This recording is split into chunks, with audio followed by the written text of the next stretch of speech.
le damos la bienvenida y le agradecemos a la doctora María del Carmen Falvo. ¿Cómo le va? Buenas noches, muchas gracias por estar ¿Qué tal, acá. doctora? ¿Cómo le va? Gracias.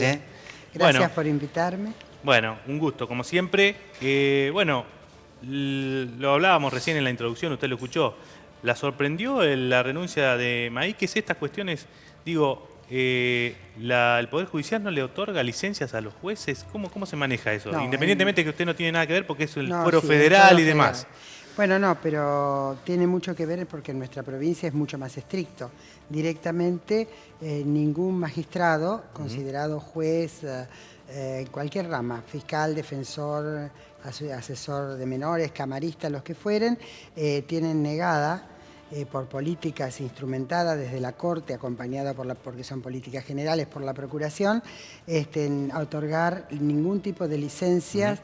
O sea que no podría haber sido, sean las culturales. Ni siquiera podría haber sido ministro por 6 meses, Mahí, que si hubiera sido de la provincia de Buenos Aires, no. Es más, tenemos casos, hace muy poquito, él convocó a un defensor de la provincia, un excelente defensor, para acompañarlo en la gestión, y lamentablemente él también se sorprendió cuando yo le expliqué que son políticas comunes que vienen de hace muchísimo tiempo, no es nuevo ni mucho menos, viene desde antes de la gestión de esta Corte, porque se entiende que cualquier otro órgano que se vaya a ocupar se deja en libre, digamos, un cargo que se otorgó a través de acuerdo del Senado, en este caso, desde hace ya unos años, a través del Consejo de la Magistratura, o sea, por mecanismos. Acá en la provincia, procuradora, hubo algún caso en algún momento. Yo recuerdo el caso de Stornelli, no era juez, él era fiscal.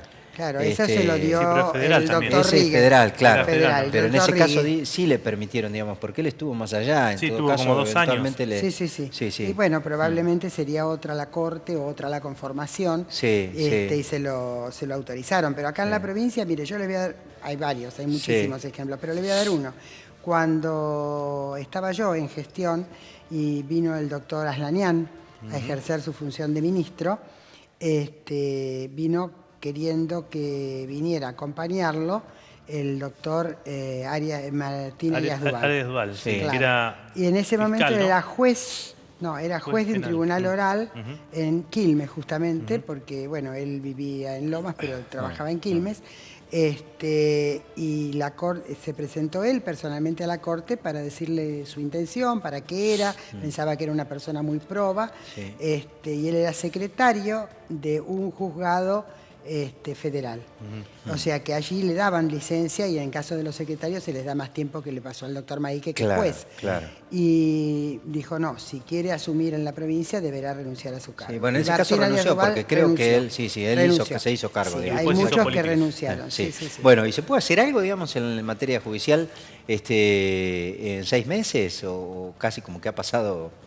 Y no, yo creo que sobre todo cuando uno inicia una nueva gestión, porque fue un cambio total, ¿no? Si hubiera sido a lo mejor la continuidad de un gobierno que ya venía estructurado, con ministros del área del gobierno que estaba, hay una especie de esquema de políticas a implementar. De continuidad, digamos. De continuidad, claro. Porque a veces hay que hablar siempre que lo que continúa son las instituciones y a veces los hombres no.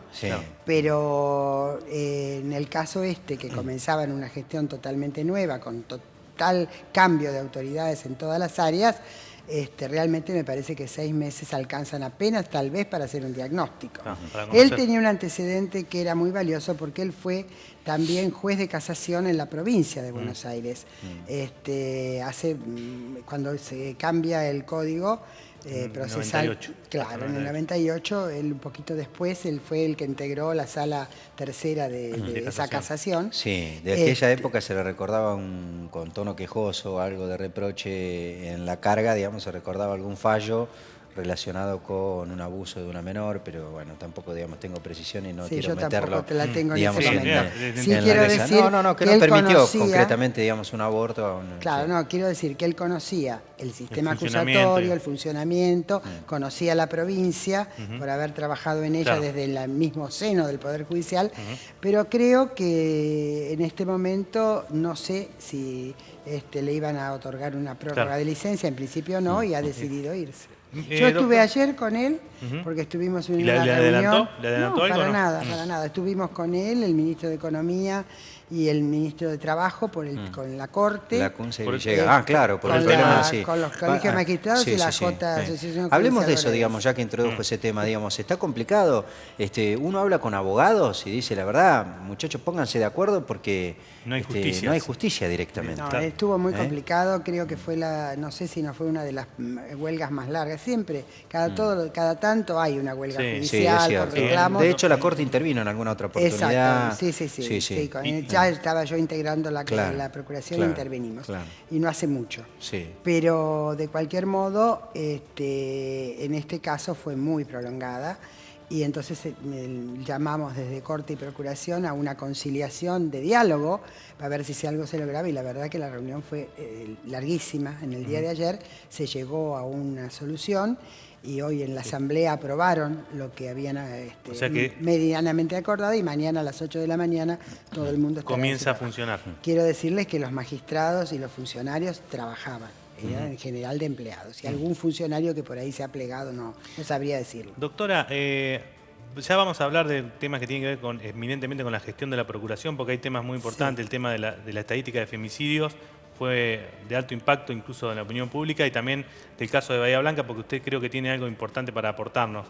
Pero la quiero llevar un poquito a la cuestión política, porque hasta hace pocos meses, y yo le agradezco que usted haya venido acá a nuestro programa, porque es el primer lugar donde habla públicamente.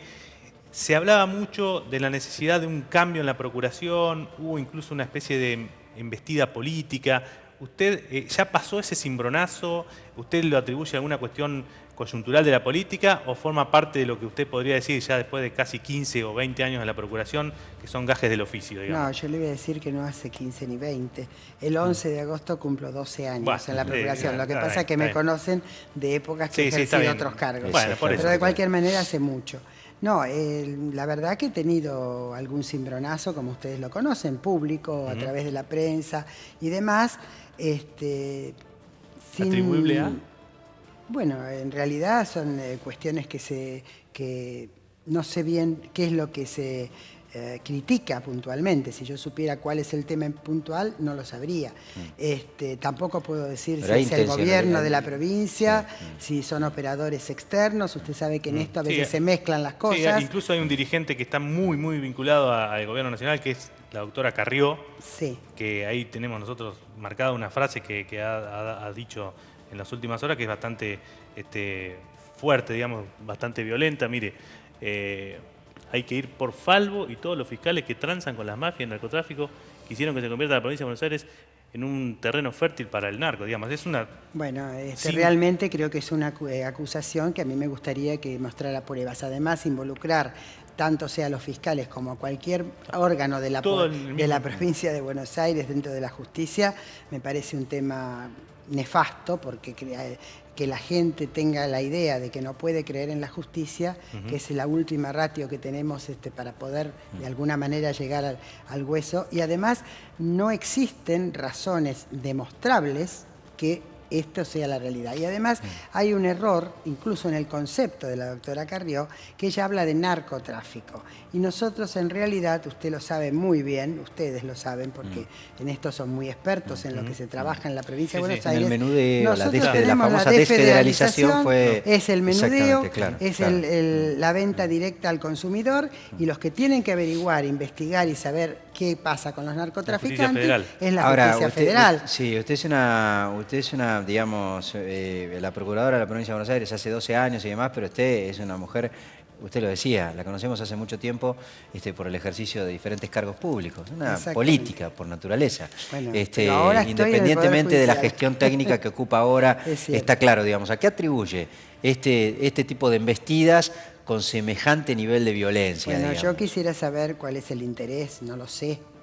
Tiene que haber un interés cuando se embiste contra una persona que a través de toda una carrera ha demostrado, por lo menos creo, yo se lo digo desde mi lado, digamos, ustedes van por su cargo, no necesariamente por usted, digamos. A veces en esto de las pujas de poder político, ocupar algunos lugares les parece o les resulta estratégico. Puede ser. Lo que no está claro, por lo menos no ha sido frontal.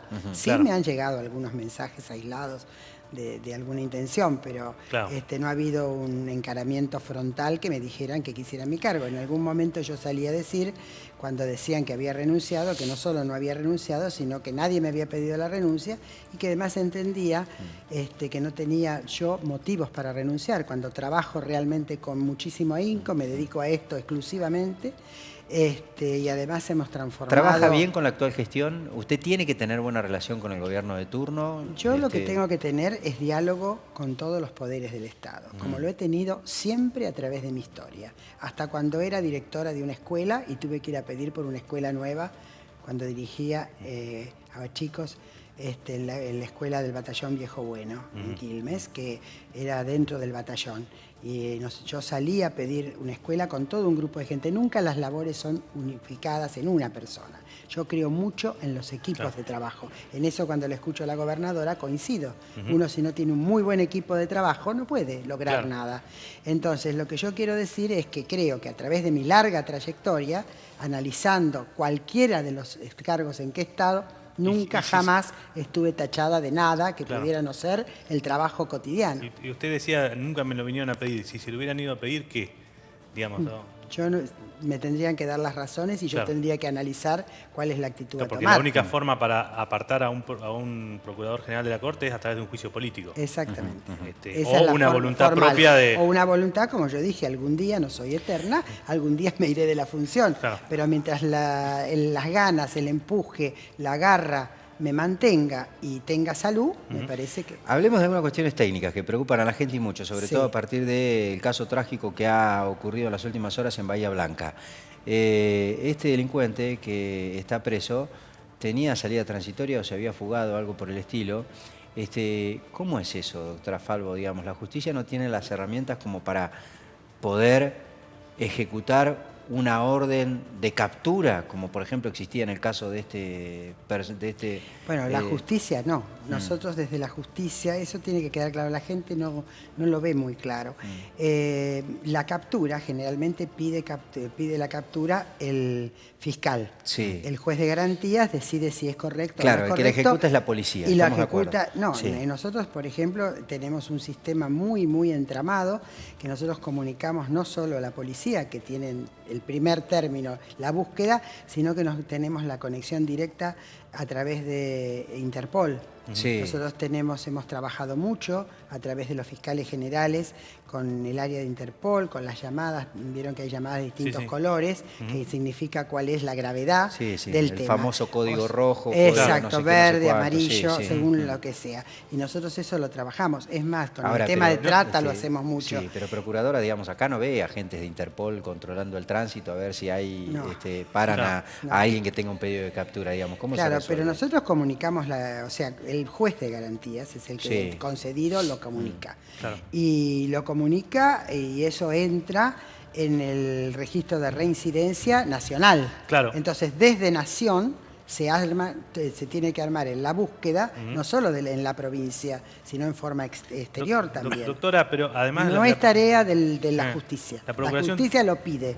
La captura la logran las fuerzas de seguridad. Puede ser gendarmería, puede ser prefectura. Claro. Como para ir cerrando, cuéntenos cómo fue la intervención que tuvo para poder pedirle a Facebook que abriera datos de este... Bueno, nosotros ahí sí trabajamos mucho nosotros. Debo reconocer que el fiscal general de Bahía Blanca, con el fiscal de la causa y todo un grupo de instructores, trabajaron mucho a ver cómo se podía hacer, porque eso no se podía abrir.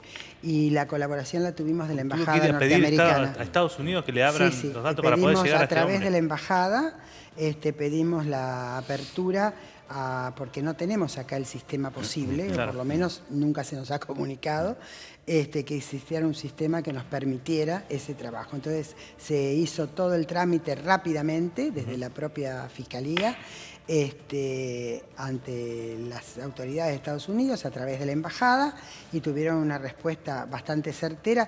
Y yo les voy a decir, a veces dicen, pero ¿cómo se tardó tanto? En realidad contestaron bastante rápido. Fíjense sé que ni bien contestaron. Claro, ahí Facebook también permitió entrar a todos los perfiles de este personaje. Exactamente. Pero por una intervención de la Procuración.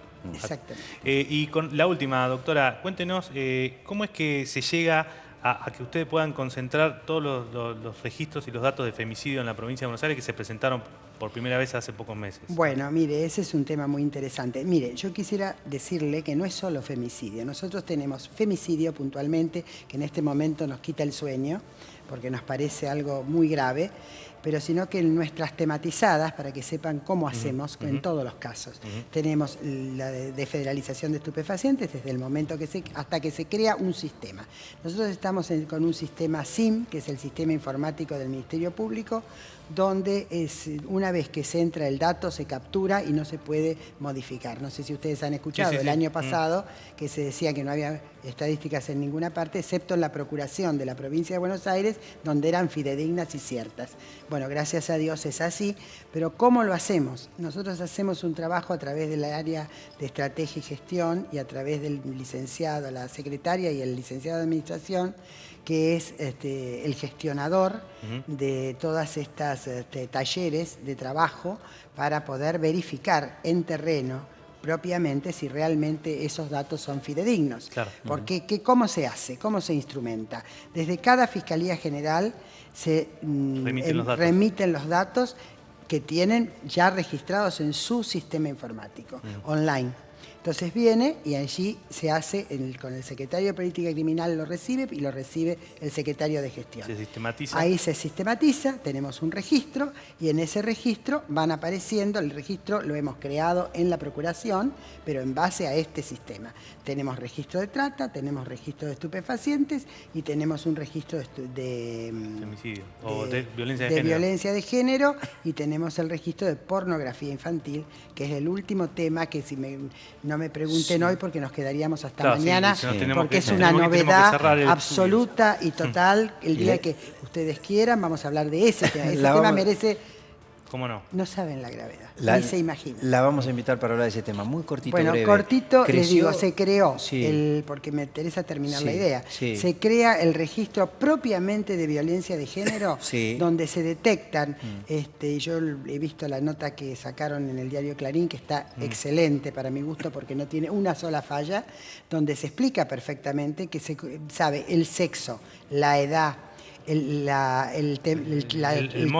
modus operandi, y qué cantidad de mujeres, qué cantidad de hombres, en qué situación, qué edades, ¿no? Qué edades, entre los 20 y los 30 es donde más se da. Todo detallado, específico. Todo detallado. Es muy importante el registro. ¿Creció en esto de que ustedes manejan la estadística, por lo menos por sí o por no, el delito de secuestro? Porque se habla mucho de que ha crecido, ha aumentado en el último tiempo.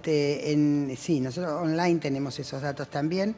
Nosotros entendemos que ha crecido. No le podría decir totalmente la dimensión, porque sinceramente hay mucha gente que en estos secuestros, sobre todo express, no lo denuncian. Entonces, el número que tenemos es que hay un crecimiento. Pero yo digo siempre que lamentablemente son épocas, yo recuerdo los gravísimos secuestros, época 2003. Del doctor Aslanian, de la primera gestión del doctor Aslanian, donde se combatió y mucho, y en ese tiempo yo estaba en la Cámara de Diputados de Nación y habíamos Pero aquellos eran secuestros más... Con bandas, ¿no? Secuestros en bandas. Con bandas profesionales, y esas bandas digamos, de otro tipo. Se pudieron deshacer. Sí, combatir. Combatir. Nosotros también ahora tenemos Piratas del Asfalto y las bandas, bueno, yo no sé si puede decirse públicamente porque hay un protocolo de actuación que no podemos decirlo, porque si no los delincuentes inmediatamente se suman. Pero por ejemplo la Ruta 89, había dos bandas que eran muy temibles y fueron desbaratadas por la Fiscalía. Yo les quiero decir que a veces la gente no sabe. Nosotros en nuestras áreas, en cada departamento judicial, no solo tenemos el referente, que le decimos referente para que sean fiscales que se especialicen con todo un equipo de instructores y demás, y muchas veces esto tampoco puedo hacer mucha la explicación, pero puedo decirles que muchas veces son ellos los que filman y los que toman fotografías para no fallar en los operativos. Doctora Falvo, muchísimas gracias por haber venido esta noche, como siempre, muy amable. Bueno, muchas gracias a ustedes por invitarme. Y volvemos para en cualquier momento, si ustedes quieren, tema. Porque el tema pornografía les va a interesar y mucho a la ciudadanía. Y también, ¿sabe qué? Poderles dar un consejo a los padres. Bien. Perfecto. Le Compromiso tomamos la palabra, asumido. compromiso asumido y la vamos a invitar nosotros. Gracias, Aparte, no se doctora olviden Falvo, que yo soy antes que nada docente. No, claro, por supuesto. Muy bien, ya volvemos.